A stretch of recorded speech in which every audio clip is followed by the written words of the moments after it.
Is this thing on? Yeah, good. All right, fellas, welcome back for episode 2 of the show. Before we get started, we got to record this thing. They call it a stinger. It's like an open for the show, but it's not part of the show, but it's supposed to make people chuckle like they're listening to the show, even though it's not part of the show. I have no idea if that makes any sense whatsoever, but honestly, I need you guys' help trying to come up with something for this because I've been racking my brain and I'm just not getting it. So, thoughts. What can we do here? Guys? Guys? Oh, come on. All right, fine. Screw you guys. You want something done right? Do it yourself. Let's see here. Google.com. What is a stinger? Ah, booyah. Here we go. Show onboard computer synchronization. Now entering the nexus of geekery and guy world. In 3, 2, 1, mark. Hello, IT? Have you tried turning it off and on again? This is the Dudes in Hyperspace podcast, a service of Shark Flight Publishing. Hey kids, welcome to episode 2 of the Dudes in Hyperspace podcast. I am your host, Ian J. Malone, back as always, and joined by my buddies here, Dave Daniels and Scott Esther. Plenty of good stuff on tap tonight. As we know, the X-Men franchise pretty well came to a close with 21st Century Fox this weekend with Dark Phoenix. We predicted it bombed, and we were right. So we'll definitely get into a little bit of that. Got some other topics to talk about in the world of geekdom. And then we'll segue out to talk some more sports. We got Major League Baseball going on tonight. Season's been going on about 2 months now. And while that is doth not a season make, it's certainly a good enough sample size to give you kind of an idea of what your team is looking like and what their needs are heading into the All-Star break. So lots of good stuff happening. Hope you'll stick around with us. As always, you can find us online at dudesinhyperspace.com. We're on Twitter at the HyperDudes. Same thing with Facebook. You can find us there via our page, and you can always email the show at dudesinhyperspace@gmail.com. So that's pretty well the spiel. Fellas, how you doing this week? Wonderful. I am on vacation, so I'm having a great time. Yeah, before we go any further, I need to tell you our early happy birthday, sir. I know that's coming up tomorrow. Thank you, sir. I appreciate that. 41 never looked so good on somebody, I think. I'm hoping. Be happy you still have your hair. That's I'm going to leave it at that. I was going to say, I've been trying out 41 for a while now, and that's, it's not so bad. Definitely looking forward to that. What you got on the docket for tomorrow? Anything cool? Parents are in town. Sister's actually up from South Florida, so we're all going to do dinner and hang out. We did a little something over the weekend, so just a normal 40-year-old birthday, which is not a whole lot of fanfare. Nice. Scott, what's been going on with you, man? Hey, it's been a busy couple of weeks with the day job, but really been enjoying a lot of Rays baseball lately. Finished the first season of Stranger Things on Netflix, so that was fun. Nice. Getting through that, and looking forward to some time off. I'm actually on vacation next week. Nice. Cool deal. Well, I've pretty well just been plugging around. I got a short story project that I'm working on. I'll break a little bit of news on that probably here in the next week or so. So for people who listen to this podcast and want to know what I'm doing with the writing thing, I've got news. The ink isn't dry yet on the text itself and the contract. So I can't really talk about it as of yet, but that'll be coming. And then I'm gearing up to head to Chattanooga here in a couple of weeks for LibertyCon, which is a big science fiction convention with particularly among the military science fiction crowd. A lot of fun stuff there. This will be my first year that they've actually invited me to be a guest. So I will not attend as a fan. I will actually be there in person and doing panels and having an author table and the whole spiel. So that's a big feather in my cap. I'm actually really honored that they thought enough of me this year to invite me to that. So that's pretty well what's coming up with me here in the next What are the dates on that? That will be the weekend of June 28th through the 30th in Chattanooga, Tennessee. So, right. So I'll have plenty of stuff on social media. You can bet we'll be tweeting and Facebooking and all that happy stuff. So It looks like the Chattanooga Lookouts are in town that weekend. So if you are able to sneak away, you might be able to catch a pitch or two there in a pretty unique little ballpark that I've been to. It's a nice one. Yeah, nice. We, I tell you, I don't know that we'll have time to really touch upon it in this one. We're going to stick more with the major league level. But man, I've really fallen in love with minor league baseball. since I moved to a town that has a minor league baseball club. Growing up in Tallahassee, it was all about college baseball. Florida State, Florida State, Florida State, college baseball. Why do we need a minor league team? We have college baseball. We're good. I move up here. It's a completely different experience, and it's so awesome. So anyway, minor league baseball, folks, if you've got a team around you, go check it out. It really is just a blast of a time.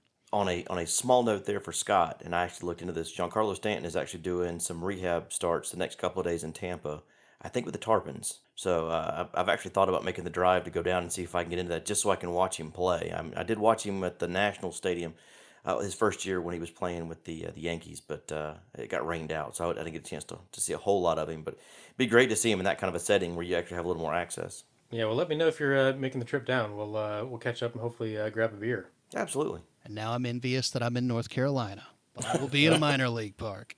Hey, So, all right, fellas. that's just how it works. Yeah. All right, fellas. Well, what do you say we kick this party off? Let's That do it. sounds good to me. All right, let's do some news. And now the news. All right, as indicated at the top of the show, Dark Phoenix opened this weekend to not a whole lot of fanfare at all. In point of fact, it opened with the worst opening weekend in the franchise's 20-year history at a meager $33 million. They're already estimating they're going to lose upwards of $100 million on this picture, which honestly is too bad. It's too bad for the franchise, and it's too bad for this movie. I think it did deserve better. It's not perfect, but I also don't think it's the train wreck a lot of people are making it out to be. We're going to get into that here shortly. But suffice to say, this is the end of the X-Men franchise under 21st Century Fox, and that's a big deal because they were the ones who brought us X-Men, X2, Logan. They were behind the franchise's warts, but they were also behind the franchise in its heyday as well. So it's kind of sad that it's got to go out this way, but that was it. Picture comes in second this weekend behind Secret Life of Pets 2, which I have absolutely zero desire to see. Shifting gears away from the comic book world to the old school 80s sci-fi world, which is always a favorite topic of mine. The long-awaited sequel to Ghostbusters 2 is actually coming. And it was confirmed over the weekend that it will star the entire original cast, minus Harold Ramis, of course, who passed away a few years ago. But everybody's back, including Bill Murray, who said he would never do it. But apparently something has turned his head because the writer and director of the film, Jason Reitman, who is the son of Ivan Reitman, who directed the original back in '84, confirmed that at a Ghostbusters Fan Fest this weekend, that the entire original cast has a script, has read the script, signed off on the script, and they start shooting in 5 weeks. Ghostbusters 3, or whatever they're going to call it, will hit theaters July 10th of 2020, but there is a teaser trailer online right now if you want to go check it out. And finally, this week in kind of fun news, if you will, early reviews for Toy Story 4 are starting to roll out. And really, to no one's surprise, they are absolutely glowing. Everybody from comingsoon.net to Variety, everybody who's had a chance to see it is saying that it is the perfect close to the franchise. And once again, Disney Pixar hits a home run with the Toy Story brand. So good stuff there. That's pretty well it on the headlines. This is kind of a light time of year. A lot of people, particularly in genre, are gearing up for San Diego Comic-Con here in a couple of weeks, and that's when you'll get a flurry of big headlines. So this is kind of the calm before the storm, but I did want to point out particularly the Ghostbusters thing. And guys, we can get into this a little bit if you want after we talk Dark Phoenix, or we can talk about it now. Why not? We're on the fly that way. Ghostbusters, you guys care about this? Not really. I'll be honest. I mean, it's been so long. I mean, you know what? If it was going to be something true to form, if it didn't feel like it was being done just because someone wanted to make money, right? Then absolutely. Will I go see it? More than likely, I'll catch it on Netflix or I'll catch it at the house when it comes through. But for me, with Toy Story 4, with Canoe, which is our nickname for Keanu Reeves, right? With Canoe in it, it's going to be interesting to see what happens to Slinky Dog, because if Slinky Dog goes off someplace, there's no telling what's going to happen with Canoe's character. Scott, you care about a new Ghostbusters film? It's interesting because I would love to. It's one that I haven't re-engaged the kids with on this content that I grew up with. So it's probably a good opportunity to watch it again, see if it's something that my kids would be interested in, and then we can sort of make it a family outing at that point. On its face, I think Bill Murray's pretty entertaining. Love to see Dan Aykroyd. I'm not sure what kind of shape he's going to be in. Right. But we'll see what it comes up with. I've been taking a lot of projects that have been coming on the entertainment front lately, just with a grain of salt and with zero expectations, and Yep. we'll see. But I'm kind of like you, Dave. I might go check it in a theater, but probably more of a at-home viewing, most likely. I'll be very interested to see the first trailer. Put it that way. I mean, ordinarily I wouldn't care. Yes, I think that the knee-jerk reaction is to say, "Oh, here's another Hollywood cash grab. I'm going to take a stroll down memory lane with another nostalgia trip. Get the band back together for one more hurrah. Get them, get their walkers, get their Metamucil, everything they need. Let's go make some money." But what catches me on this is Bill Murray has been so adamant for years that he really wants nothing to do with this. And he's not a guy who signs up for this stuff just to land a payday. He pretty well does whatever it is that he wants. So the fact that he has apparently signed on to do this, that makes me say, okay, I'll see what the first trailer looks like, and then we'll go from there. Now, you're aware that Bill Murray is one of the few people in Hollywood that doesn't work through an agent, correct? You know how he gets his movies? I do not. Educate So me. What do we got? there is literally a number you call, you leave a message, Murray listens to it. If he likes it, he calls you back. If he doesn't, you hear nothing. He has no agent. He just does his own thing. He's kind of like a unicorn. He just sort of pops up in the weirdest places, and you just never know what you're gonna get. He could crash your buddy's wedding, or show up at a down in Charleston. He's part of the River Dogs there in Charleston. He can show up at a ball game. Right. You just never know where he's gonna end up. So the fact that he decided to jump on this probably means that there's probably a little bit of nostalgia, a little bit of paying homage to the people that came along with it, and so we'll see what happens. Yeah, when you're Bill Murray, you can do whatever you freaking want, because that's what Bill Murray does. Hail to the king, Yes. baby. Mm-hmm. Yeah. All right, so Dark Phoenix. That's the one everybody's talking about right now, sadly so. Dave, I know you got a chance to see it. Scott, did you get a chance to catch it this weekend? I did, and but I'll let Dave take the lead on this one. I think this one's probably closer to his heart than mine. Dave, you just saw it this afternoon because you texted me when you got out of the theater. You said C+, B-. Yeah. Opine. And after having given a little more time to look at it, you could tell that there was some laziness going on with this movie. You look at Beast and you look at Raven and their characters, and they spend probably 80 to 85% of their character out of makeup. Yeah. In their human form, as you will. Right. I told you C+, B-. I'm gonna stick it more in the C to C+ range now that I've had a little bit of time to look at it. I really think that some of the dialogue was lazy.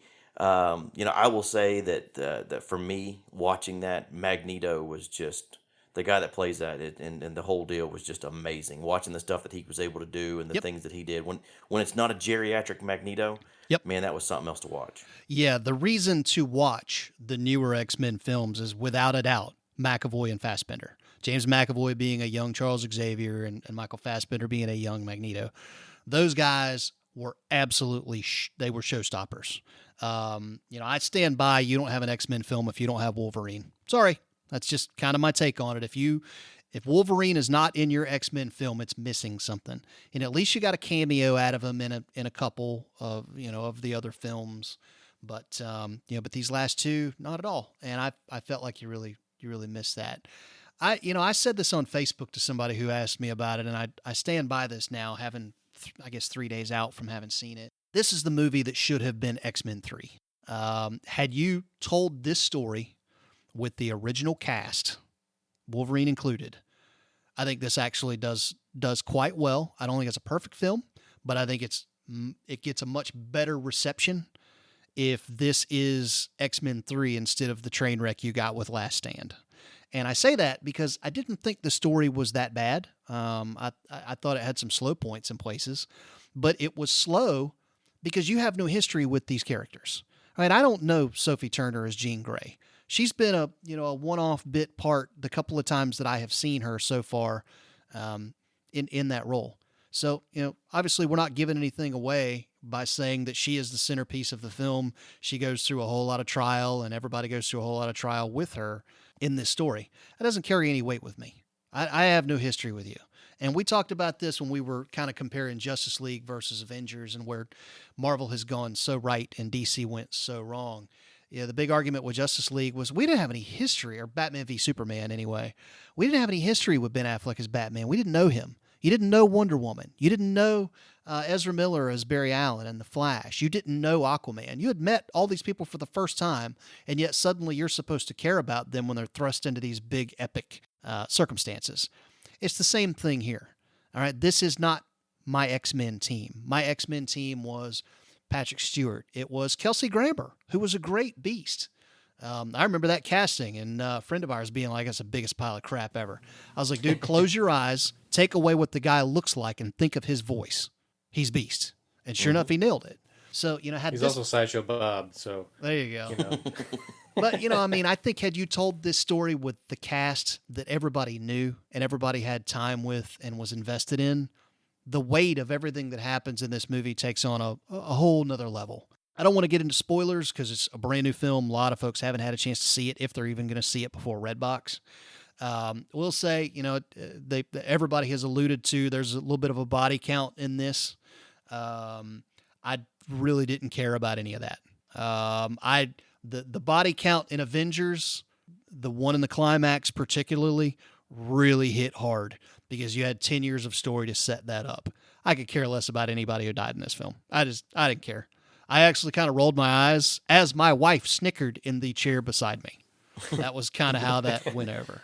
So I'd put this one in the generic superhero category. It just felt there was nothing super exciting about the acting. There's nothing super exciting about the set. It just didn't do a whole lot for me, and so I felt like they were just sort of checking a box here. Yeah. And the fans are going to do exactly what the filmmakers did. They're going to check the red box on this one. So it also can't be lost in the equation what was going on around the industry when this movie was set to come out. 20th Century Fox, once upon a time, the X franchise was their crown jewel. I remember the anticipation for the original X-Men and just how stoked we were when it came out. And they rode that train for the better part of 7 or 8 years.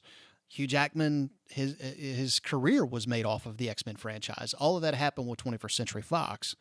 Now comes up in the last year and a half, Disney's buying 21st Century Fox, are taking over all those franchises. And I think to some degree, X-Men was kind of a casualty of that transition. It was half-handled by 21st Century Fox, and then, kind of half-handled with Disney because they bought the company. The merger closed, and it's like, well, we have this already in the can, so we have to release it and do something with it. Let's go ahead and just get it out there. Then we'll sit on the franchise for, 5, 6, 7 years. We'll reboot it in the MCU, and that'll be that. And so you kind of got what you got. And that's too bad, because once upon a time in its heyday, the X-Men franchise, it was the first one. If you stop and think about it, X-Men came out at a time when this comic book revolution did not exist. It was the first one.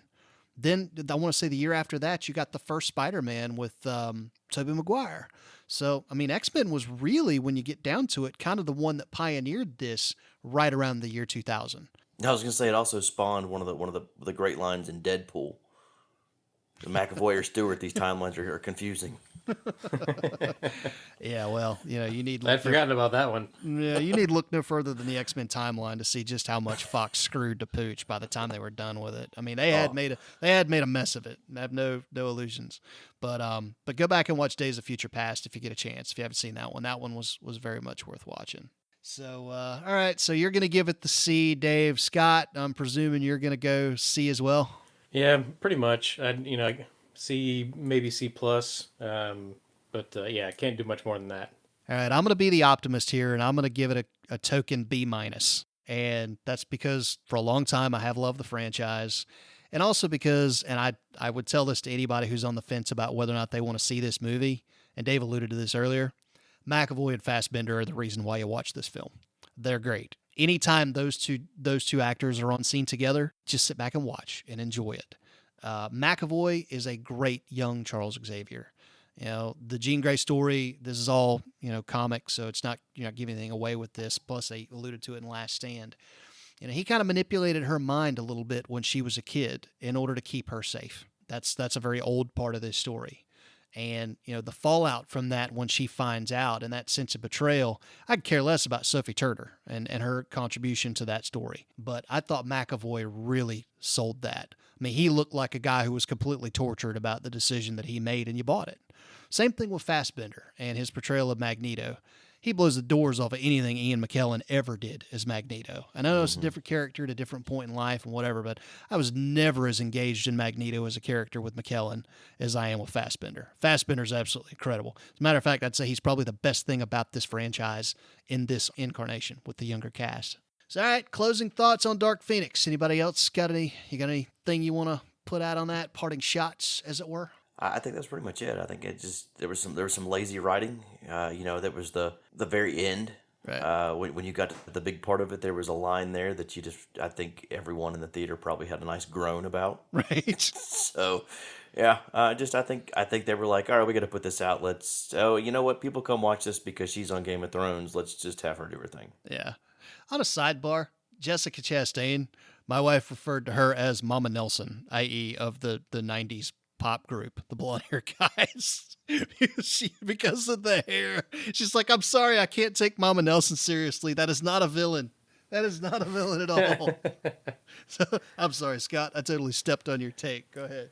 No, I just feel like in general, I think the superhero genre is going to have to take a big deep breath and a reset, and hopefully we can get some good storytellers putting some storylines in place that give these characters the room to grow and the chance to stand alone in a lot of cases. I think some of these things get thrown together in sort of the frenzy of like, hey, this stuff is really taking off, and a lot of people are coming to watch the movies, and now we're going to make some money. So let's just keep this train rolling, and all of a sudden you end up with some things that feel forced, and so I'd really like to see everyone just sort of take a deep breath here, sort of reset themselves, and figure out some good storylines to produce in the future. Yeah.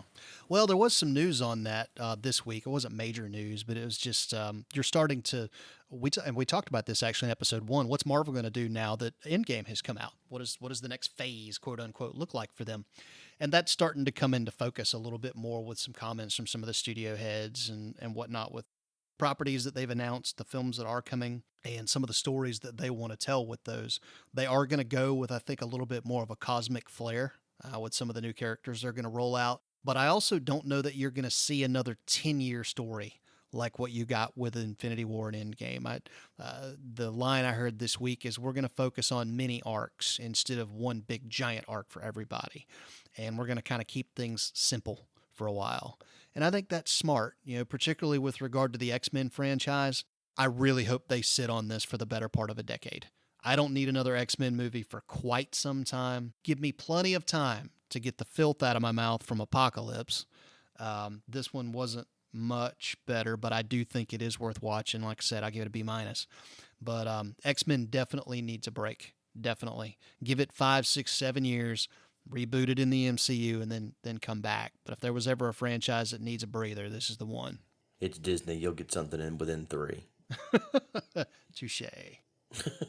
So, all right. Well, cool deal. So that's pretty much it on Dark Phoenix talk. Scott, I know you've been itching to get on some baseball talk ever since we started talking about this podcast. And so when I was coming up with topics to kind of shift out of the geek stuff on this one, baseball was kind of high on my list. Plus, there's been some fun stuff happening in baseball lately that I think big picture wise is fun to talk about. We're 2 months into the season now. Like we said at the outset, that doesn't make a season by any stretch of the imagination, but it is a sample size. And it's a decent enough sample size that you can get a taste of what your team is all about. What are their strengths? What are their weaknesses? What are the things you're going to have to address heading to the All-Star break that if you do tend to make a run into the postseason, what are the things you're going to have to clean up? Stars have emerged, trends have happened, and we are where we are. To no one's surprise, the Astros and the Dodgers are on top of the world. Both of those teams look absolutely fantastic. I think Yankees are going to be just fine when they get healthy. Much to a whole lot of people's chagrin. I also think that Boston is probably going to be a factor before this is over, even though they're not without their issues right now.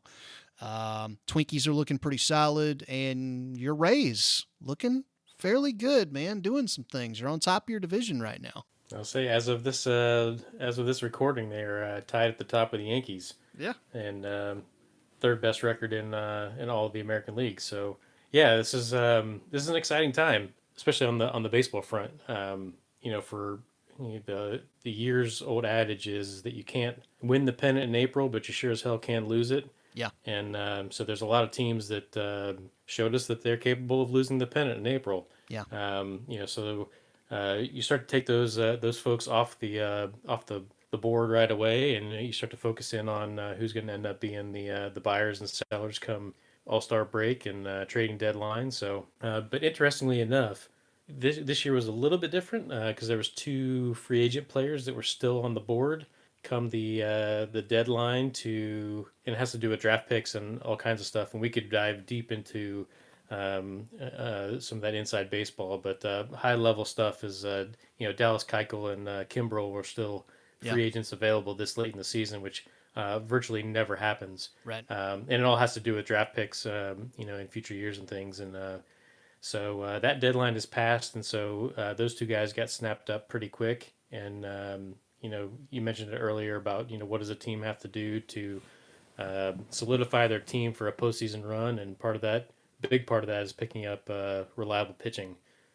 So Atlanta picks up Dallas Keuchel and is going to be able to solidify their starting rotation, and then the Cubs go out and get Kimbrel. So to get the back end. I read an interesting commentary on that signing for Atlanta and how he could, this is a stretch, but in a lot of respects he could be a Greg Maddux type of player for that rotation. When Maddux came in I guess it was 93, he was not a burner by any stretch of the imagination. He is not a flamethrower. He was just a solid, technically sound pitcher. And when you paired him with what they already had on that roster at the time, he was the cherry on top that made the magic. And we all know what the Braves became in the 90s.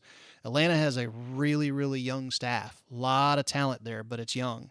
And, this kind of signing, a lot of people think could be what it takes to solidify them and put them over the top. Yeah, it's a veteran presence in the clubhouse. A guy who's been there before. He's won the World Series with Houston in the past. So, we'll see where that goes for Atlanta. They're in a tough division. I mean, Philly is no joke this year. They're decent, and Harper and Philly's gotten past his slow start months, and gets into the summertime where he starts to heat up. So, it doesn't get any easier. But they want that left-handed arm to combat the likes of Harper on a regular basis. So it's going to be fun. I think we're going to see a lot of close races. When you start looking up and down the league, the AL East is Boston still is 7 games out right now, but that can all be made up. I mean, a big part of that is because the Rays just took 3 of 4 against them this weekend. Right. You get into the NL, you've got the NL East is close, with the Phillies and the Braves, and then the Central is could be anybody's game. I never really count out the Cardinals. Yeah. They always seem to be able to put things together late, and but Milwaukee and the Cubs are tough. Yep. The AL West is the NL West is probably a foregone conclusion with the Dodgers. I don't know anybody's going to make any moves to catch them there, but so we'll see. That's one of the things that you got to love about a 162 game season is that a lot of these things can play out over time, and you've got to be good. Yep. You've got to be good day in, day out. I noticed you did not cite my Cincinnati Reds when running down the possible teams of contenders in the NL Central there. No, I think they're sellers in 2 terms of in the pronunciation. So I think they'll be someone who, if they've got any prospects or things that they can move to better themselves, they'll probably be sellers at the All-Star break if they've got anybody to give. But they're also in the cellar. They're going to conceivably lose what little of their loyal fan base is left if they do that. They can't do that for another year, man. I mean, this was supposed to be the year, and I'm not going to bog the podcast down with a bunch of Cincinnati Reds talk because nobody other than me really cares. But I mean, this team is so much more talented than their record, and they just cannot seem to connect the dots. One night pitching will be absolutely on fire. Luis Castillo. I mean, the guy has blown the doors off this season, and nobody saw that coming, but he's been fantastic. You throw in Sonny Gray, who looks like most nights the Sonny Gray of old from Oakland. Rourke is steady Eddie. He's had his hiccups so far this season, but he's also had some games in there when he's been solid. Bullpen's been solid. But then the nights that, that the pitching is strong, they get nothing out of the bats. And then they'll have nights when pitching goes off the rails and they can't keep up that way. Then they'll have nights when David Bell will just make some ridiculous decision like pulling a guy who's freaking throwing a 2-hitter in the 5th just because he feels like he needs to be Milwaukee and go to the pen. But I digress. He's a young guy, young manager, first-time manager. He's kind of learning the ropes of, I think, what it means to manage a club at this level. And they got a way to go, man. But I'm really hoping they'll find a way to circle the wagons and just get toward 500. Nobody expects this club to challenge for a World Series, but 500, man. You got the talent to be able to pull that off. Meanwhile, those of us down in Miami know that 500 is pretty much a pipe dream. My Marlins are most definitely tanking for 2. No, wait a minute. That's the other Miami team. I apologize. I will say, though, having listened to you for a little bit, Dodgers, Astros doing well, mid 40s in their wins. I think the team that's going to be to watch is putting a lot of offense right now is the Twins. Yep. Only 43 wins, but they're at a plus 112 right now in the run differential, which is crazy at this point in the season. 112 runs more than the people behind them have scored. So, you give them a couple of pitchers, and they're probably going to be a little more into it if they can keep up the production and stop the team from hitting as much. Right. Well, it was interesting that you bring up the Twins. They're hitting home runs at an alarming pace, and alarming for everyone else in the league. They have put together an offense that is sneaky good, has a lot of good things going there, which is interesting because they have a brand new manager in Rocco Baldelli. Former Ray. Spent a ton of years, a big part of the Rays' success over the years, both on the field and in the dugout. And, teams like that who are starting to take a look at the different pieces of an organization that the rest of the league doesn't value. And what I mean by that is all the rage right now on the offensive side of baseball is launch angle. That's all you hear about. They're even throwing stats up on TV of the angle that the ball left the bat, how far to travel, exit velocity, those types of things.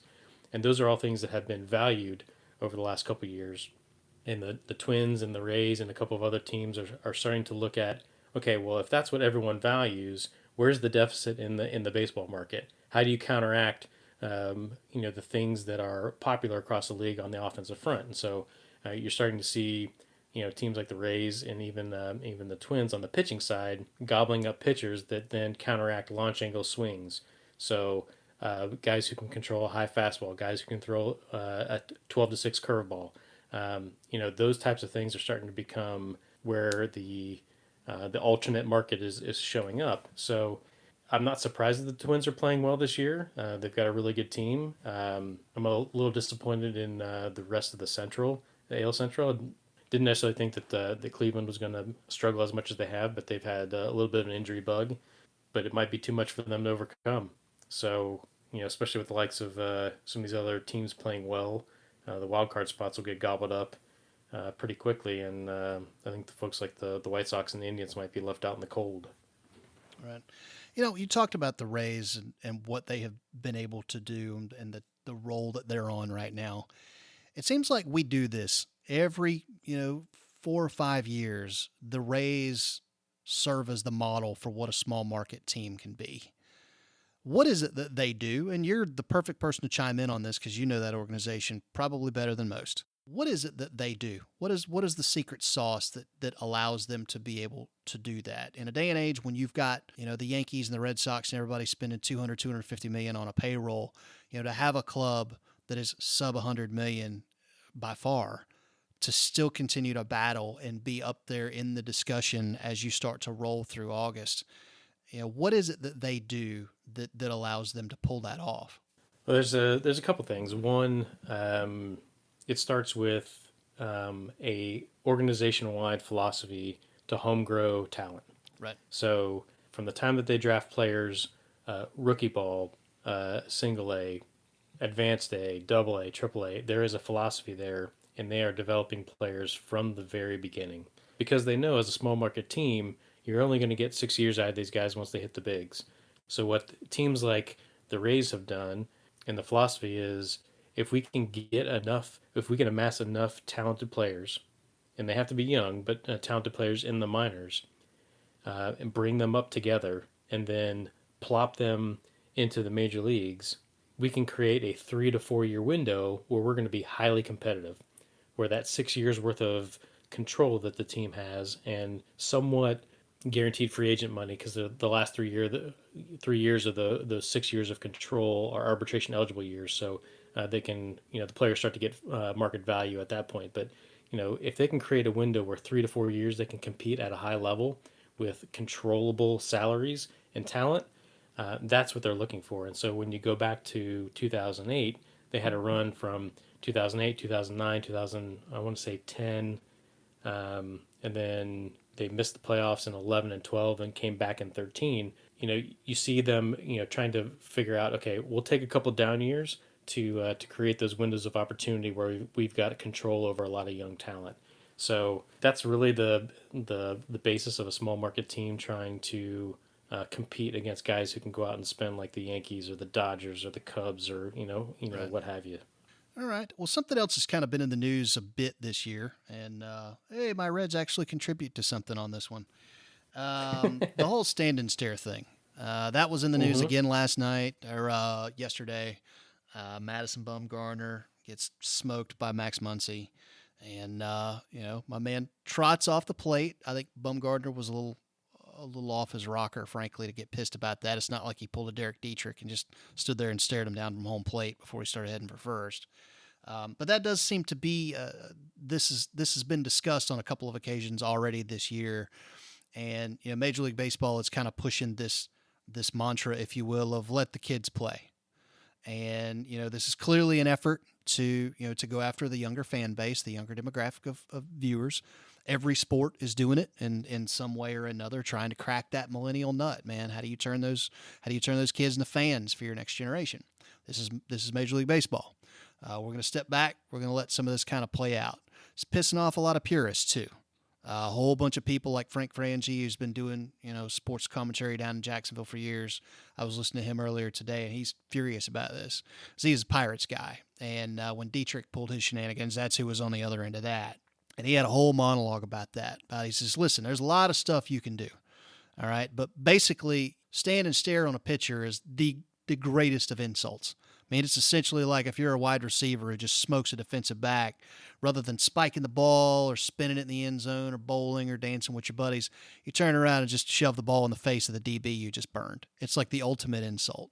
And he is not cool with that. And I know a lot of other diehard purists who feel the exact same way. That's out of bounds. That's over the line. So, Dave, you're an old school baseball fan, all right? You go just as far back as Scott does in this game. What's your take on that? Is that over the line, or is this just one of those things that this is the generation that we live in now? This is what players do. I'm going to quote the great Jimmy Johnson. Oh God, is this something I'm going to have to edit? No. I'm going to quote the great Jimmy Johnson when I say this. If you don't want to watch us dance, make sure you stop us on the field. Right. That's really weird for a NASCAR driver to say that. Exactly. No, but here's the thing. Thanks for the advice. You don't want to watch me. You don't want to do. Then don't miss that corner. Don't throw it where I'm going to hit it like that. And if you watch what happened with Bumgarner, that wasn't even a stare. I mean, you want to see something that happens that it probably deserves to have that going on. Look at Joey Batista. Yeah. Batista was, oh man, and I mean I like the bat flip. Don't get me wrong, but it's one of those deals where where it happens that way. But the biggest thing I would say about this is baseball is a self-policing sport. So when this happens and that guy goes up and he does that and the team doesn't like it, next time he gets up either in that game if it's appropriate, then if not, the next time they face, dude's going to get a 90+ mile an hour fastball in the back. It's self-policing. It's going to be handled that way. I don't have a problem with it. I wish they'd do this in golf. You hit that ball and you look over at Tiger and just stare. Like, what's up, man? What you got? what you got going on with that? I'm surprised Brooks Koepka hasn't put that to the test. That's a guy who has zero craps to give about anybody. Exactly. It's like, listen, he doesn't even like playing golf. He thinks it's boring. That's right. I'm just going to come out here and smoke the field for like my 4th straight major. What? What? Let's get a So glory Dave, walk I here. know I sort of follow along the same lines as you are. I'm an old school baseball guy, but I've changed my tune just a little bit around this.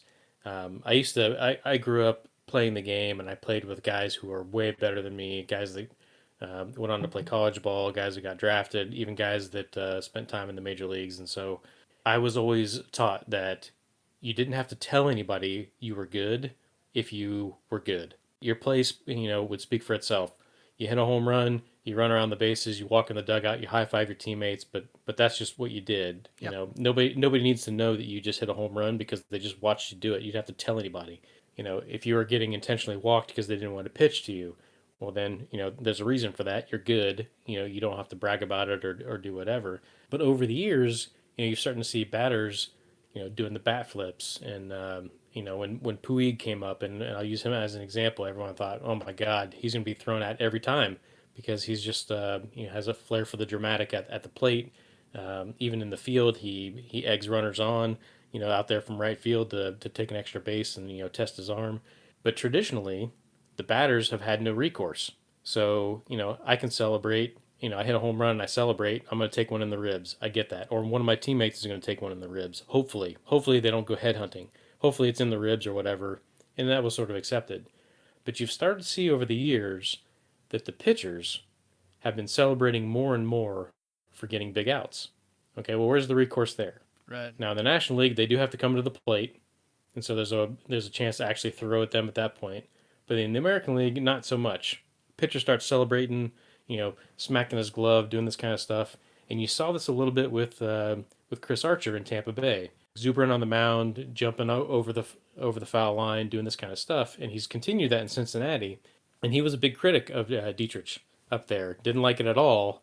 Now you could argue the opposite side of that is that, well, as a hitter, I don't really like you showing me up by smacking your glove and yelling and doing all this kind of stuff on the mound after a strikeout. So I think you really just gotta start to let go of some of that. Like, hey, the guy's good. You threw a bad pitch. He hit it out.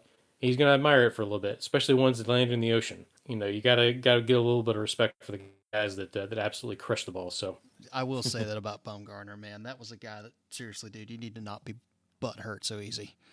My man did not show you up. All right, Yeah. he really didn't.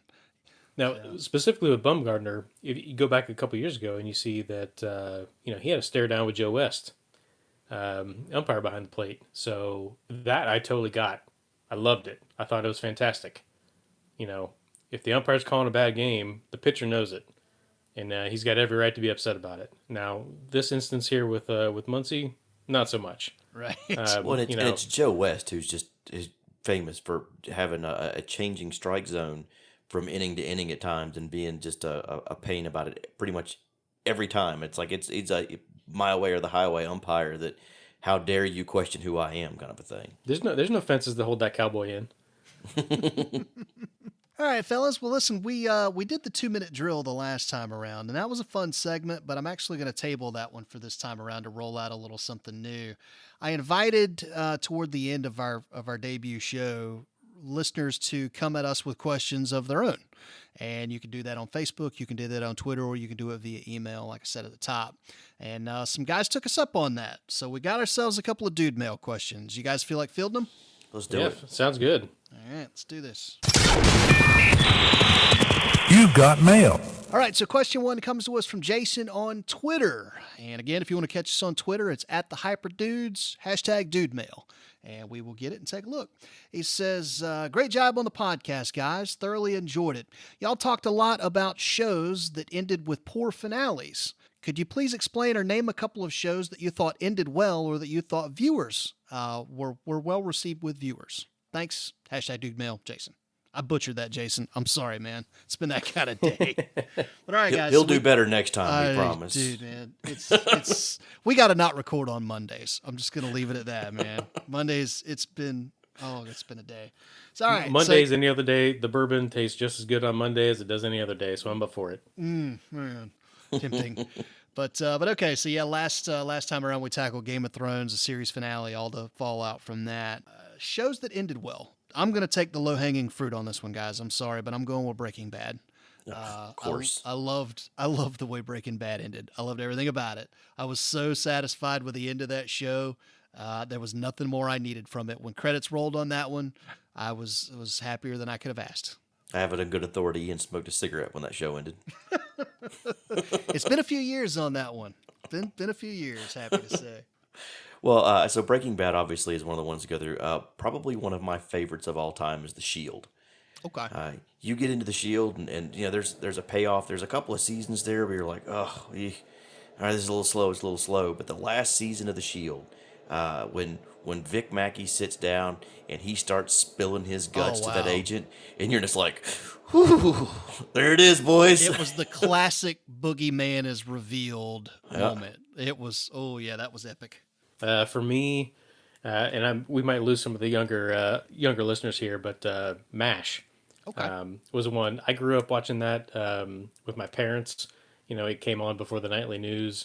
You know, every night we would sit down and have dinner together, and MASH would be on. And so I feel like I've watched every episode. It had another run on Netflix, and I spent some time, rewatching some episodes there. And it was I thought it was a great finish to an incredible series. Obviously, one of the most watched television shows of all time, and for them to put a nice little to put a bow on that TV series that lasted longer than the war did itself. It ran for more years than the actual Korean War, which should be a testament to the program. And I thought they did a pretty good job of wrapping it up. So I'm going to go with MASH on that one there, Jason. Good call. Very good call. All right, next one comes from John on Facebook. I'm going to try not to butcher this one this time. I'm a professional after all. You're a professional. I am a professional. Professional what? To borrow a line from Ferris Bueller. Let me read the question. All right. John from Facebook asks, in light of Daniel Craig taking another run at James Bond, who was your favorite Bond and why? Also, who was your least favorite Bond and why? Scott, I'll give you first dibs on this one. Go. Oh God. You know what? It's interesting because I feel like a lot of choices people make about the things that they enjoy are based on when their primitive mind first came across it. So I think I want to say that that's not elitist at all. No, like not even a little bit. Well, because I want to say that the first my earliest memories of James Bond are Roger Moore. Those are the movies that I watched, and so it was the campy sort of version of that. And then it wasn't until later on that I was introduced to Sean Connery and then Pierce Brosnan and all those kind of stuff. So I think I'm gonna go with Sean Connery as my favorite Bond. Okay. And then I don't know. It's tough because I there's a special place in my heart for Roger Moore, but I'd have to say that he's on the low end of that totem pole. I thought Pierce Brosnan did a little bit better job in the time that he had. Daniel Craig has been fantastic. I think he's been an incredible Bond. But to me, remember all the Sean hate he Connery got for being Bond. a blonde? Bond can't be blonde. Oh, okay. Yeah. That's the scene where I completely crush this dude in front of God and everybody. Now tell me I'm not Bond and make my Now I'm freaking interested to martini. see where that Bond franchise goes. Yeah, no doubt. Dave, who you think? All right, man? so I mean, it's the low-hanging fruit with Sean Connery, but Connery definitely. Daniel Craig is a very, very close second. Very close second. As for least favorite, got to go back to, and this is 1967. The one guy that played it, David Niven. They took a guy when Connery turned down the role, and basically what they made it seem like is they still talked about Connery the entire movie as the guy that was taking over the moniker, but you got this guy that's almost 60 years old that like he turned 007 over to someone else. It's a terrible movie, not good, and it's not his fault. He played what they wanted him to play, but it was just ugh. All right. Well, I will die on the hill that is my man Roger Moore. For the exact same, my primitive mind and blah blah blah blah blah blah blah. Somebody boo this man. Oh man, dude, how did you not love Moonraker? Come on, it was a fun movie. Fun movie. It doesn't always have to be serious. It's a different type of Bond, man. Yeah, I mean, listen, he I love completely played the part that was written for him. absolutely. Listen, I love Daniel Craig. I think Daniel Craig has been a superb addition to the Bond lineup. It's going to be a sad day when he goes. I really do feel sorry for whoever the actor is that's going to take that on after this. But I mean, listen, I grew up with Roger Moore, and I loved it. And I know those are hokey, stinking movies, but I mean, he was the one that introduced me to James Bond.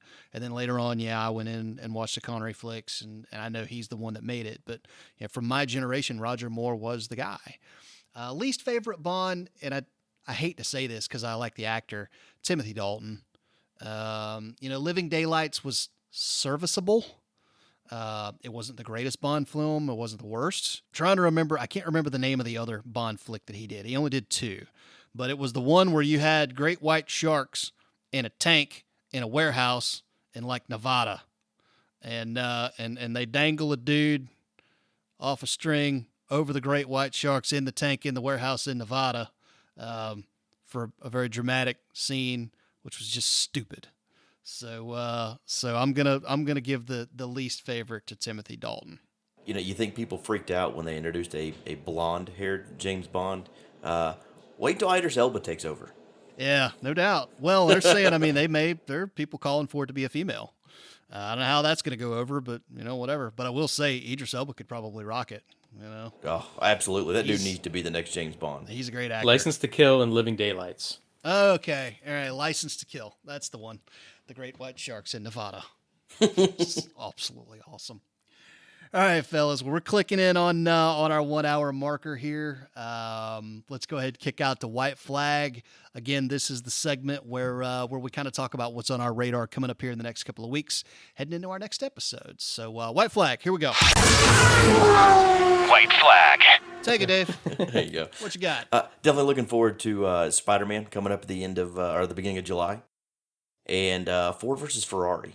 I think that looked phenomenal at the beginning of this. Yes. Did you get that trailer before Dark Phoenix? I did. Dude. It looked really, really good. Also excited to hear today about the Big Lebowski prequel that's coming out that's focusing on Jesus. Oh, God. All right. We'll definitely need bourbon for that one. Yeah.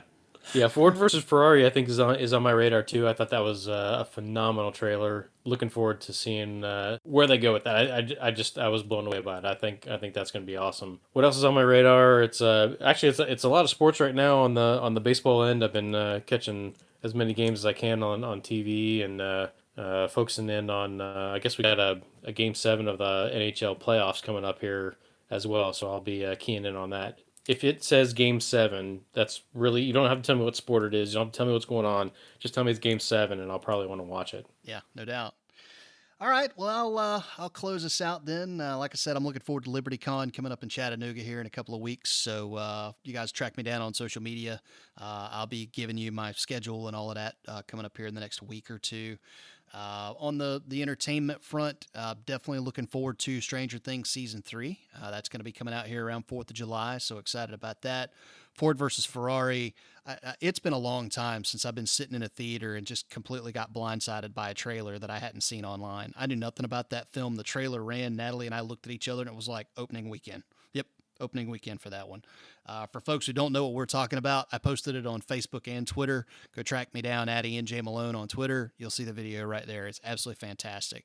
It's a movie about the 1966 24 Hours of Le Mans race, where Carroll Shelby assembled a team of guys on behalf of Henry Ford to put together what becomes the GT40. And they go out and take down Ferrari. It stars Matt Damon, John Bernthal of The Punisher, and Christian Bale, as well as a slew of other people that you've seen in bit parts. But it is a really smoking hot trailer. Go check that out.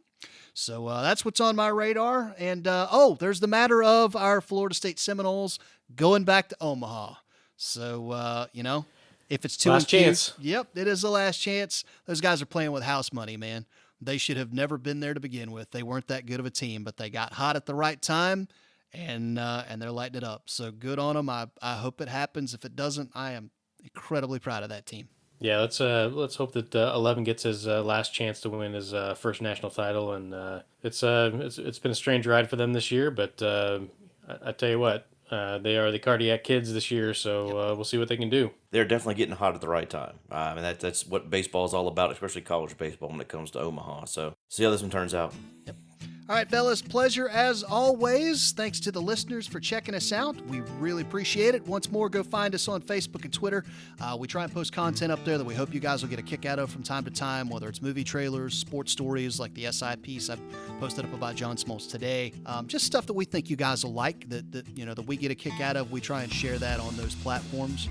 Also, you can tweet us, can hit us on Facebook or email if you want to be a part of our next Dude Mail segment. We're going to try and do that just about every episode. And of course, as always, if you did enjoy this podcast, please leave it a review on Apple Podcasts, Stitcher, wherever it is you get your podcast from. Those really, really do help us out a lot. So again, just take a minute, plug us in 4 or 5 stars, tell people what you think. Really goes a long way to help us out. So thanks as always to my boys here, Dave and Scott. Pleasure chatting with you, gents, as always. And we will see you guys back next time on the Dudes in Hyperspace podcast. See you. See you. See you.